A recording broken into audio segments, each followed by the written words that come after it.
Assalamu alaikum, Dr. Maya here. Today in this video we will learn the methods of induction of labor. So basically we have 4 methods of induction of labor and that are very important according to exams. First of all, you should know the names of methods. It is the natural non-medical method, pharmacological method, surgical method and the mechanical method, right? By which you can give induction of labor and it can be asked in OSCE and Viva, right? Now, if tomorrow you have exam and you don't have time to listen my whole lecture, first of all I will tell you high yield points according to exams. If you have time and you have to make concept, then kindly listen my whole lecture. But if you don't have time, in few minutes I will tell you the high yield points that are important according to exams, right? Now, if examiner asks you the best natural non-medical method, it is the membrane sweeping. Don't say castor oil or the use of spices. Best natural non-medical method is the membrane sweeping, and you offer this method after 40 weeks gestation. So if a female at 40 weeks gestation comes to you and she does not want medical method, you have to do membrane sweeping weekly, right, till 42 weeks, and there are maximum chances that the labor will induce. How it happens I have told later. In these few minutes I have to tell you the high yield points, right? So write down them. Number 2, pharmacological method can be used as a mode of induction of labor and it is the best method. If examiner asks you the best method, just go for the pharmacological method. It is most effective, right? And which drug is most effective? It is synthetic prostaglandin E2. Prostaglandin E2, that is the dinoprostone. Just write down.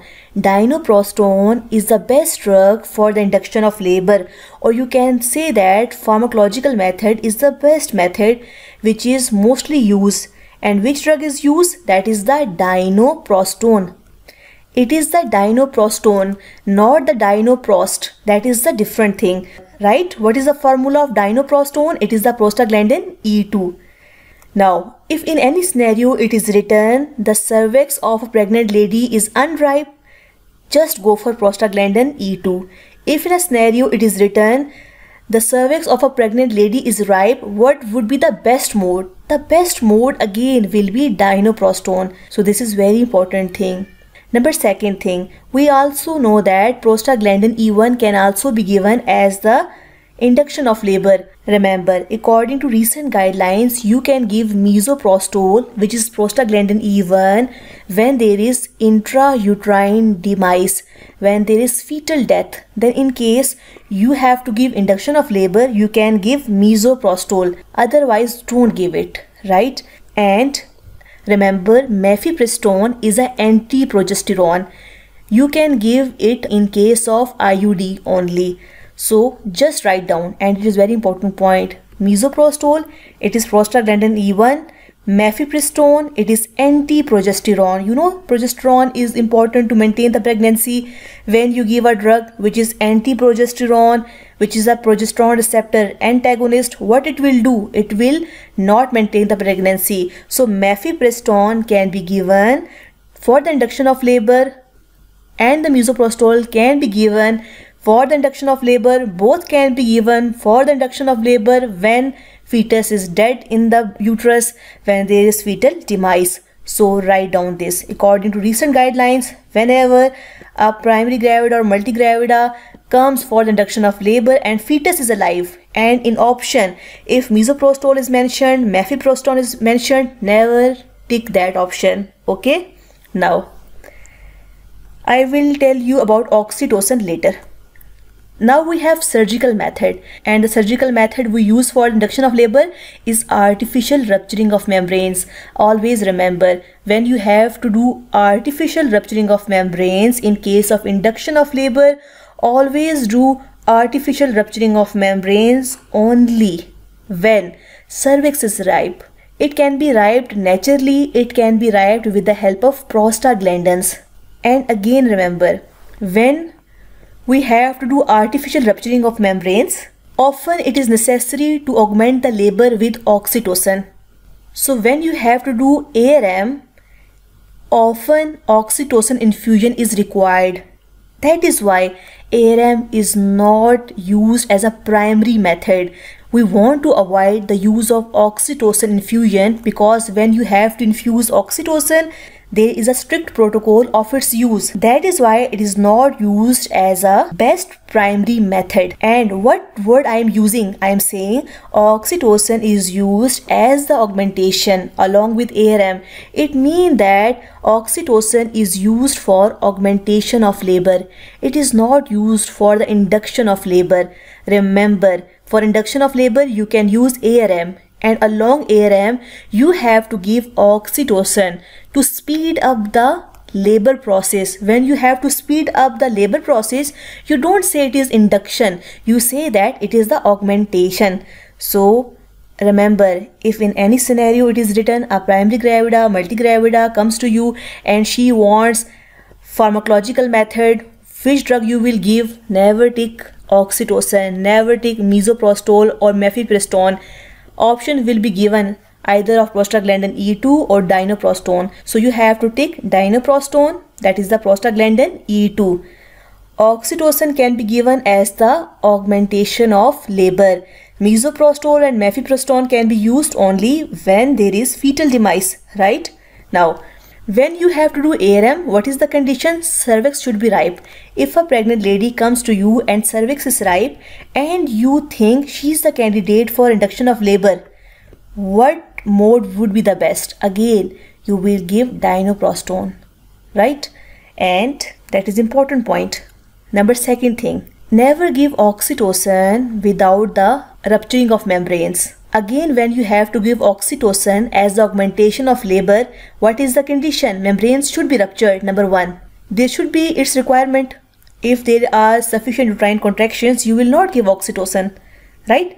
And for ARM, what is the condition? Cervix should be ripe. It means that when you have to give oxytocin, there should be rupturing of membranes, there should be ripening of cervix, then you can give oxytocin. It means that again it is showing that we have to use oxytocin as the augmentation of labor. So I hope it is clear. Now the mechanical method. Mostly used mechanical method is the extra amniotic Foley's catheter use, which mechanically dilate or directly dilate the cervix, due to which there is a release of prostaglandins, there is a release of oxytocin, and due to which there is the induction of labor. So it is directly ripening the cervix, and it can also be used. What is its advantage over the dinoprostone? It has less side effect of hyperstimulation of the uterus. What is its disadvantage? Main disadvantage is that it can cause infection, right? Another important thing, if the examiner asks you what is the side effect of induction of labor, what is the side effect of pharmacological method, what is the side effect of mechanical method as a whole, what is the side effect of induction of labor? So the basic side effect is hyperstimulation of uterus and the fetal distress. And again he will ask what is meant by uterine hyperstimulation. If in any scenario it is written that to a pregnant lady you have given dinoprostone as an induction of labor and now her uterine contractions are more than 5 per 10 minutes, it means that examiner is saying you that this is the side effect of dinoprostone. There is the uterine hyperstimulation. So it means that he is asking you for the treatment of uterine hyperstimulation. Then what you will give for this? If there is uterine hyperstimulation, which is a common side effect of induction of labor, you have to give beta-2 agonist. And how you will give terbutaline? You give terbutaline subcutaneously or IM for the tocolysis. So these are the key points. In any scenario they can be adjusted. So if you have noted these points, you have done the high yield points. That is enough right now if you have exam tomorrow. But if you have time, kindly watch the full video. Now we are going for the concept. Now I will tell you the important points which are very important to understand the mechanism of induction of labor. What normally happens in the early pregnancy, due to the progesterone receptors, there will be the relaxation of uterus, as I have told you earlier, right? And nature has made beta-2 agonist receptors, which are the sympathomimetic receptors on the uterus. As we know that sympathomimetic receptors are the receptors of fight and flight. Nature has made beta-2 agonist receptors on the uterus. Why? Because due to anxiety or depression, due to the situation of fight and flight, when a female is in stress, the stress hormones will release and they will act on beta-2 agonist receptors because these are their receptors. So they will act on it and beta-2 agonist receptors will activate. And when beta-2 agonist receptors will activate, there will be relaxation of uterine muscles. So this is the effect of activation of beta-2 agonist receptors. Right? So just remember how you can remember with the help of a trick or mnemonic that uterus has 2 ovaries, it has 2 fallopian tubes. So here is the word 2, right? Which mean bi. So you can remember that normally B2 receptors are present on the uterus, right? And if I draw this B 2 times, one like this and one like this. So if I draw 2 bees, there is the shape of a butterfly, and in order to fly the butterfly, there must be a more space. And when there will be more space, when there will be relaxation. So just remember, normally the nature has made beta-2 receptors, beta-2 sympathomimetic receptors in the uterus so that there will be relaxation of the uterine muscles when the pregnant lady is nervous, when she is in situation of fight and flight. So in case of any stress, there will be no contraction in the uterine muscles because due to the presence of beta-2 agonist receptors. So you can look at how nature is kind to us, right? Now, after 7 months of pregnancy, there will be formation of oxytocin receptors in the uterus, and oxytocins cause contraction of the myometrium, so it causes the contraction, right? And the prostaglandins, which are present all the time, but after 7 months of pregnancy, the uterus become more sensitive to the prostaglandins, and what they do, they cause the contraction of the myometrium as well as they cause the softening and ripening of the cervix. This ripening and softening of the cervix is very important because after this softening and ripening, any contraction in the uterus will pull the cervix upward, mean will cause its effacement. And after and with effacement, there will be dilation of the cervix. So you can look that the prostaglandins cause the softening of the cervix and they cause a contraction of myometrium. Oxytocin causes the contraction of myometrium. Progesterone relaxes the uterus and maintains the endometrium. Beta-2 agonist relaxes the uterus. If you know these characters, you can easily tell which drug is the best drug in which situation. For example, you know that when labor starts, naturally there is a softening of the cervix, because after the softening of cervix, if there will be contraction in the body of the uterus, it will pull the cervix upward and it will cause its dilation, right? So it means that prostaglandin is important for the initiation of labor, and for proper contraction of uterus, oxytocin is important, right? So this was the main concept. If you want to initiate the labor, which will be the best drug? Prostaglandins will be the best drug because they cause the softening of the cervix. When it will be soft, then the contractions in the uterus will bring the change and will cause the effacement and dilation of cervix. Without its effacement and dilation, there will be no delivery of the fetus. For example, if cervix of a pregnant lady is not riped and you have given her oxytocin, there will be more contraction of the myometrium, but that will not bring change on the cervix. and the uterus will go under hyperstimulation, mean there will be more contraction and there can be uterine rupture. So drug of choice for the induction of labor is the prostaglandins. Now there are two types of prostaglandins which are important for the induction of labor: prostaglandin E2 and prostaglandin E1. Prostaglandin E2 is the drug of choice for the induction of labor. Remember this thing. How you can remember? As I have told you, here the word is E2. So uterus has two structures mostly, the two ovaries, two fallopian tubes. So remember E2, right? Now, so synthetic prostaglandin E2 is dinoprostone, right? And the synthetic prostaglandin E1 is misoprostol, right? Now, we can also stop the pregnancy, we can start the labor if we give a drug which has opposite effect as of progesterone. So you can give anti-progesterone drug, that is the mifepristone. So if you will give mifepristone, it will act in opposite fashion of the progesterone. So it will block the receptors of the progesterone, it will not support the endometrium and endometrium will start shedding. And as progesterone causes the relaxation of uterine muscles, mifepristone will cause contractions. So you can also give mifepristone to stop the pregnancy and to start the labor.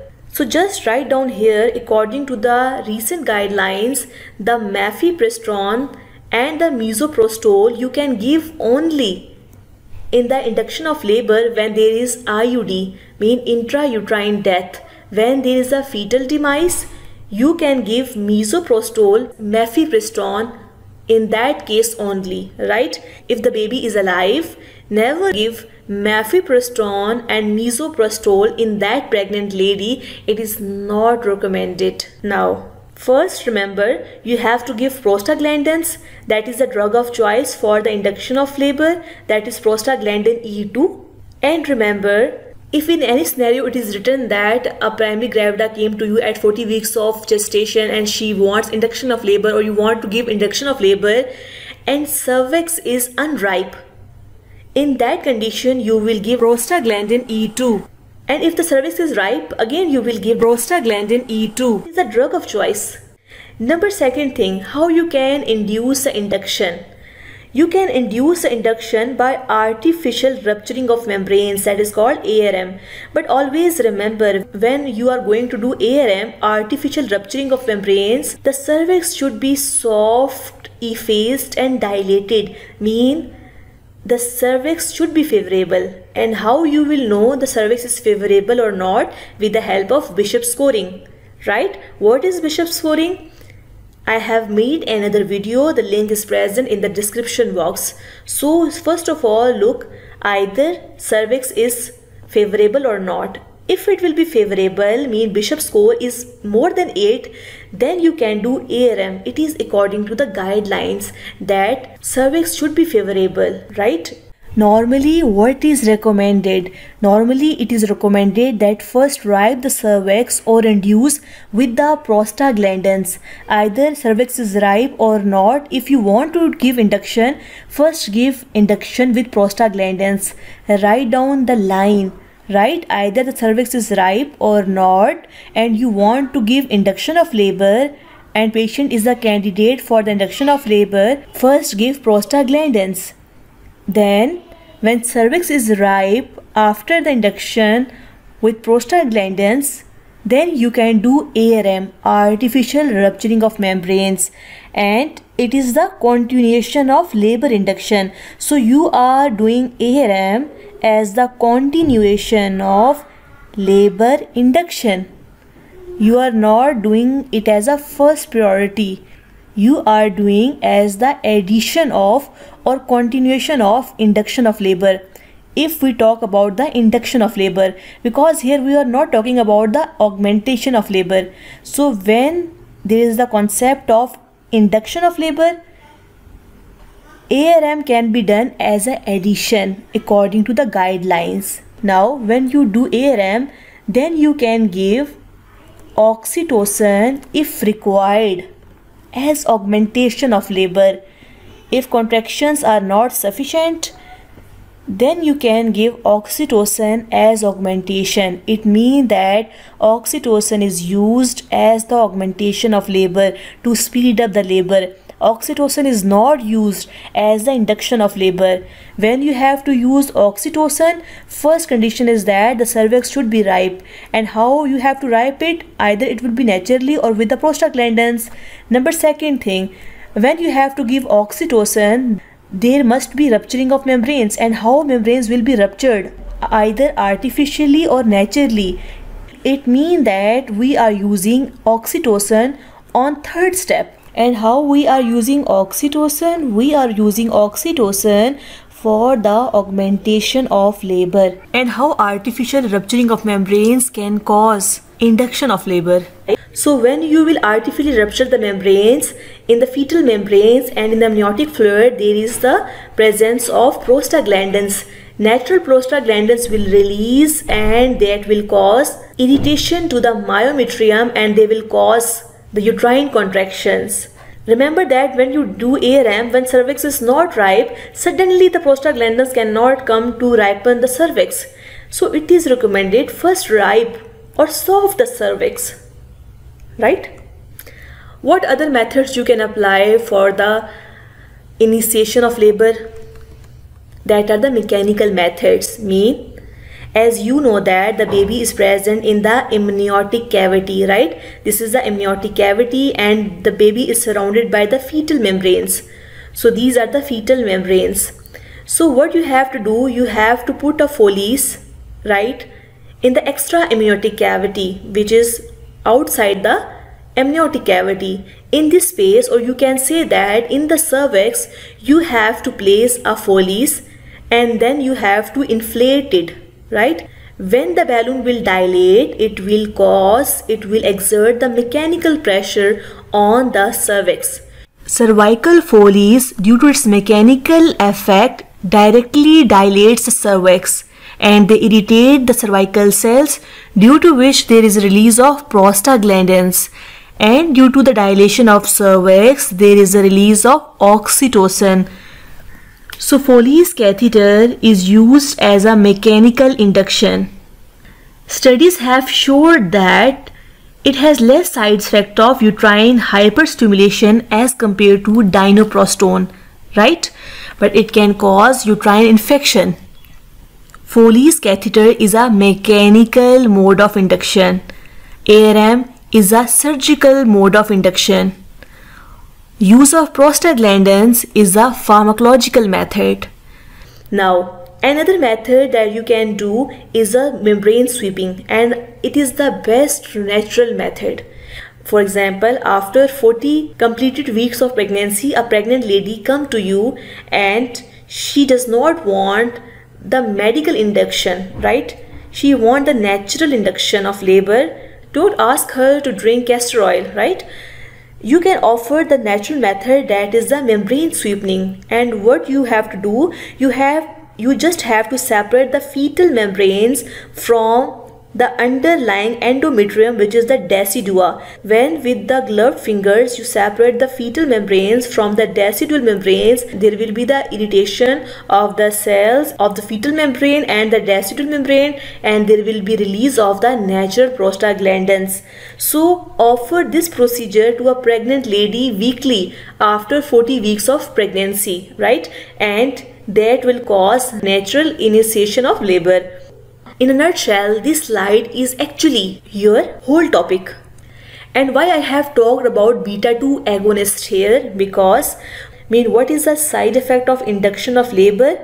If we use non-natural methods, there can be the hyperstimulation of the uterus. If there are more than 5 uterine contractions per 10 minutes, it means that there is the hyperstimulation of the uterine contraction. So in this case, what you will do, you have to relax the uterus. Otherwise, what is the most complication? There can be fetal distress. because after contraction there is normally relaxation, and due to that relaxation the baby gets blood, right? But if there is more contractions there will be less relaxation, and when there will be no relaxation the fetus will not able to get the blood. Why? Because due to the contraction of the placental bed. So we don't want hyperstimulation, because hyperstimulation can cause fetal distress and with abnormal fetal heart rates, and it can cause uterine rupture. So in that emergency you have to relax the uterus, you have to give beta 2 agonist. That is very important thing. And when you will give beta 2 agonist, you give terbutaline in such pregnant lady that will act on these receptors, on beta 2 agonist receptors, and will cause uterine relaxation, right? That was the general concept. As I have told you earlier that there are basic 4 methods of induction, and now we will do extra some points that are written in the books. First of all, we will do natural non-medical method, and the best natural non-medical method is prostaglandin E2. 2 doses are often required for the induction and 6 hours apart. What is the side effect? Again, hyperstimulation associated with fetal heart rate abnormalities, or you can say that fetal distress. Prostaglandin E2 is present in different formulations. It is present in the form of tablet, gel or pessary. We can give them vaginally or cervically. But nowadays intracervical prostaglandin E2 is not recommended, right? Just write down this. And never give prostaglandin E2 orally, right? So the best mode is intravaginally. If you have to give tablet, maximum dose you can give 6 mg. If you have to give gel, the maximum dose is 3 mg. And if you have to give pessary, the maximum dose is 10 mg, right? And you have to give it for 1 time. And the prostaglandin E1 can be given orally and vaginally. And remember, you have to give misoprostol when there is IUD, right? Now, again the same line, when cervix is ripe, continue the induction of labor with ARM. So you have to do ARM if it is required, and you can augment that labor with oxytocin. So again, this is important point. Oxytocin is used for augmentation of labor. If cervix is ripe, now when you have to do ARM, what is condition? Cervix must ripe, right? And after doing ARM, then you can give oxytocin. So ARM is optional. It is not the best mode. And when you have to give oxytocin, what is the protocol? That you have to start infusion slowly, and you are giving it for the augmentation, right? So you have to increase its dose slowly every 30 minutes. What is your target? You want to achieve 3 to 4 contractions in every 10 minutes, right? Membrane sweeping is the most common or most important natural method, right? Never ask the patient to drink the castor oil, right? That will cause diarrhea. So offer membrane sweeping weekly from 40 weeks onward. What you have to do, you have to insert the gloved finger. You have to separate these fetal membranes from underlying endometrium, that is the decidua, that we call decidua in pregnancy. You just have to separate them. As you can look here, these are separated with the fingers. You have to separate them. And why you are separating them? Because in this you are irritating the cells of the fetal membrane. These are the fetal membrane, and you are irritating the cells of the endometrium or the decidua. So as these cells produce prostaglandins, so there will be release of natural prostaglandins. And then when there will be the release of natural prostaglandins, what prostaglandins do? They initiate the labor, right? So this is the best natural mode of induction of labor. Now mechanical methods. Mechanical methods, you have to put a force or pressure on the cervix to dilate artificially. How you can do? You can place a Foley's in extra amniotic cavity, and then you have to rush saline in it. In this way the balloon will inflate, and mechanically you will exert the pressure, right? if this is a cervix, you will put the Foley's and the balloon will inflate of the Foley's with the help of a saline you are rushing, and there will be the mechanical pressure and there will be exertion of the pressure, due to which the cervix will rise and it will dilate, and when it will dilate there will be natural release of oxytocin in the body. Number second method, you can use laminaria. And what is it? It is the dried seaweeds. So in this packing there are dry seaweeds. So when you put this laminaria in the cervix, as they are dry, they will absorb the water and will become hydrated. And when it will become hydrated, it will exert the mechanical pressure on the cervix and it will dilate the cervix artificially. Now the third method is extra amniotic Foley's catheter, in which you put a Foley's in extra amniotic cavity and you inflate the balloon and you put the mechanical force to dilate the cervix artificially, and again the cervix will dilate, it will rise, and there will be release of oxytocin naturally. So these are the three mechanical methods which you can use. Whatever the method you use for the induction of labor, the main side effect is hyperstimulation of the uterus and there will be fetal distress. Remember these two things. It is very important Viva, OSCE and MCQ question, right? The main side effects of induction of labor.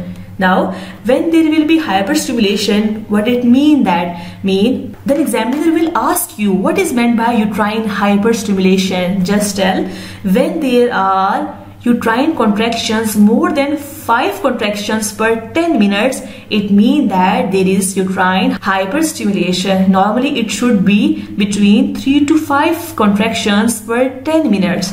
But if it is more than 5 contractions per 10 minutes, it means there is uterine hyperstimulation. If you know about the uterine hyperstimulation, you should also know its treatment. And what it is treatment? I have told you, you have to give the tocolytic drug. You have to give the drug which relaxes the uterus, which is the beta-2 agonist. And what is the beta-2 agonist? It is terbutaline. Now, another important thing. I have told you about the mifepristone and the misoprostol. Always remember, the mifepristone is the antiprogesterone, the misoprostol is the prostaglandin E1. Always use these two drugs only in fetal demise and intrauterine death. Now, what is failed induction of labor? When you label an induction of labor as a failed induction, it is important and it has two criteria. Number first, if ARM is not possible even after giving maximum doses of prostaglandin, it means that there is no significant effacement and dilation of the cervix, due to which you are not able to do ARM. Number second criteria, if cervix remained uneffaced or less than 3 cm dilated even after ARM and oxytocin infusion for 6 to 8 hours with the regular contractions. Mean contractions are regular but they are not affecting the cervix, right? So these are the two criteria examiner can ask you for this, so memorize them. And if induction is failed, what options you will give to the patient? Again, it is important. Patient, you can give two options. Either you will offer the rest period or the emergency C-section. Why you are offering a rest period? Because either you will do another attempt of induction again at some point in future, or you have to do planned C-section. Delaying delivery further is only acceptable if there is no major threat to fetal or maternal condition. If there is any threat, go for emergency C-section. So you can give these options to the patient. I have made another video of the MCQs of induction of labor and mostly the questions are from the past. I hope that would be helpful for you. The link of the video is present in the description box. Thanks.